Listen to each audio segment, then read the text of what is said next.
Hi everyone, today we're diving into a very specific production detail from Undercover Miss Hong that reveals a lot about Park Shin-hye's mindset during filming. And that is the way she described the core elements of the drama herself.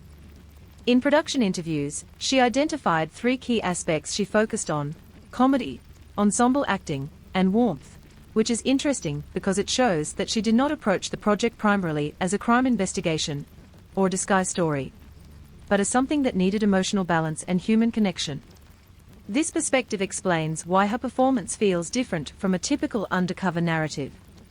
Instead of playing the role purely as a strategic mission, she leaned into the relationships between characters, the awkwardness of pretending to be younger, and the everyday interactions inside the workplace. That decision changes the tone of the entire drama, because it prevents the story from becoming too cold or procedural, even though the central plot involves financial corruption and hidden agendas. Another interesting detail from the same production context is her statement about pressure. She openly admitted that playing a 20-year-old was psychologically difficult, not because of physical appearance, but because audiences already know exactly what she looked like in her 20s, having watched her grow up on screen. That creates a unique constraint where the performance cannot rely on illusion alone. It has to be convincing at a behavioral level. This kind of pressure is rarely discussed in acting analysis, but it matters a lot for someone like Park Shin-hye.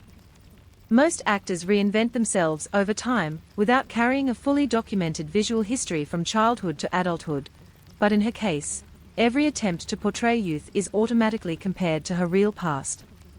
That makes the success of the undercover concept less about makeup or styling and more about how she adjusts voice, posture, timing, and social reactions.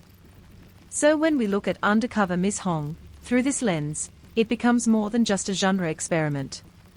It becomes a study of how an actress with a long public history can still manipulate perception on screen, and that raises an interesting question: does having such a visible past limit transformation? Or does it make successful transformation even more impressive?